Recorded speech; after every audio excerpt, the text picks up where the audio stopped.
Malheureusement, je ne pouvais pas être avec vous ce matin. Je vais vous donner quelques indications par rapport à ce qu'on va vous demander sur ce TP.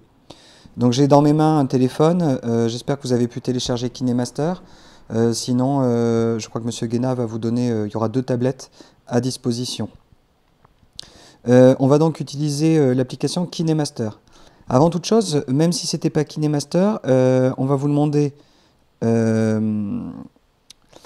donc de prendre des photos de ce que vous avez écrit sur votre cahier. Ensuite, de prendre des photos précises de vos schémas.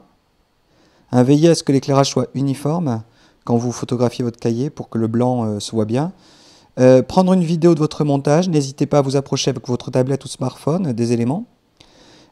Pensez à toucher aussi la partie de l'écran là où vous voulez que votre image soit bonne. Votre appareil photo va automatiquement régler la lumière et le focus sur l'endroit que vous touchez. Si vous ne touchez pas, vous risquez d'avoir des choses floues ou mal éclairées. Enfin, faites un brouillon sonore enregistré sur votre mémo de voix. Vous avez une application qui vous permet de faire des mémos de voix, et donc vous pouvez faire un brouillon sonore en expliquant les 3 points suivants. Il faut d'abord rappeler à l'oral le problème qui vous est posé, prendre le temps de bien expliquer l'exercice et le contexte dans lequel vous êtes interrogé. Soyez précis comme si vous parliez à quelqu'un qui découvre complètement cet exercice, ce contexte ou ce TP qu'on vous a demandé. Alors que vous l'avez déjà fait, il y a déjà un contexte, normalement vous n'auriez pas forcément tendance à répéter tout ça, faites-le. Ensuite, dites quelle est l'hypothèse qui vous semble valide avant de faire une expérience et dites pourquoi. Expliquez le montage, et enfin plutôt faites les schémas du dispositif expérimental qui vous permettrait de conclure.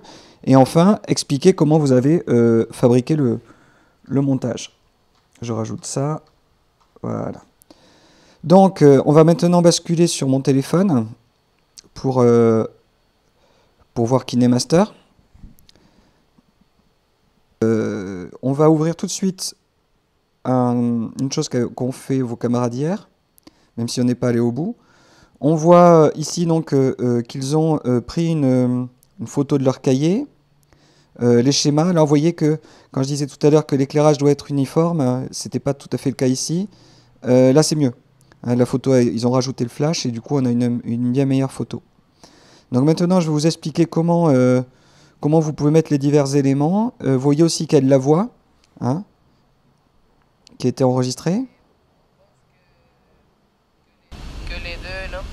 Bon. Et voilà, donc, le but de jeu, c'est de pouvoir rendre compte en fait, de votre expérience, de compte rendu de TP, par l'oral et le visuel. Mais en fait, on va se concentrer beaucoup sur votre qualité votre capacité à expliquer ça à l'oral. Donc, vous voyez, vous avez un bouton rouge. Ce bouton rouge vous permet directement d'insérer dans votre timeline des photos.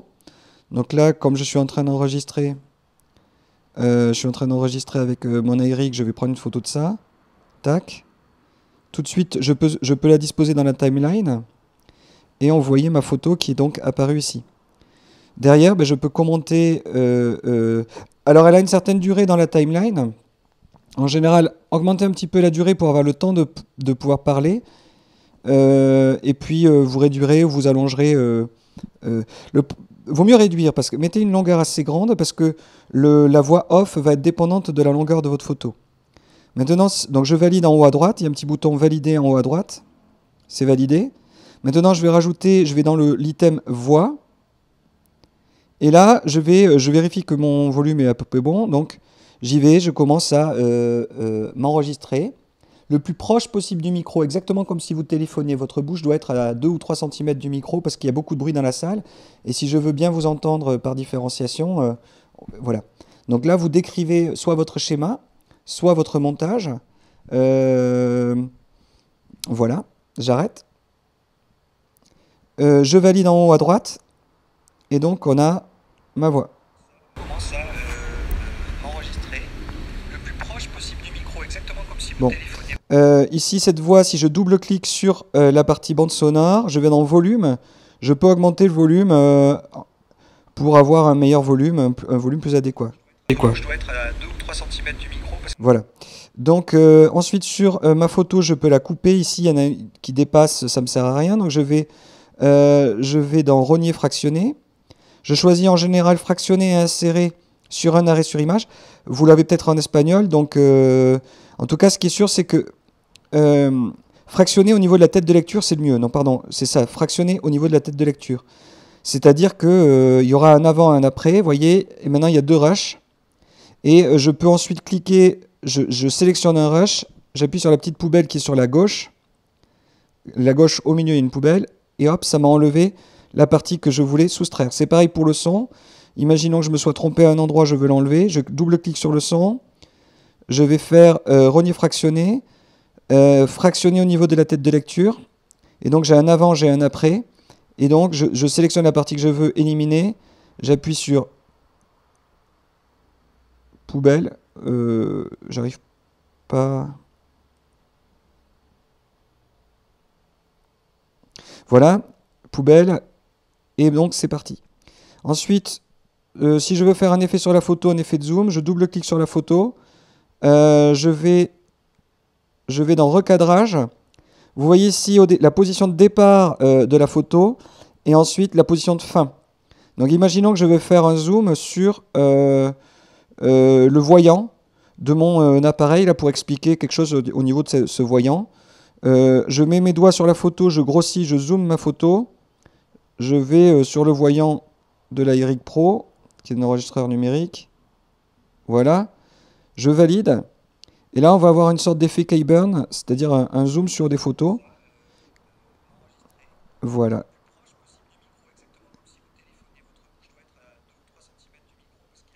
Et là, encore une fois, on pourrait enlever ce qui dépasse. Je sélectionne le rush, rogner fractionner, fractionner au niveau de la tête de lecture. Je sélectionne ce qui dépasse et hop, poubelle.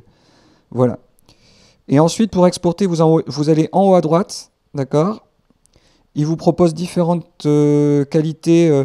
Mettez plutôt autour de 6 mégabits par seconde, ça suffit. Exporter. Et là, normalement, ça s'exporte en fait dans vos photos. Voilà, comme si vous aviez pris une vidéo. Bon courage, et puis si vous avez des questions, faites-les passer par votre professeur qui peut m'appeler. À bientôt.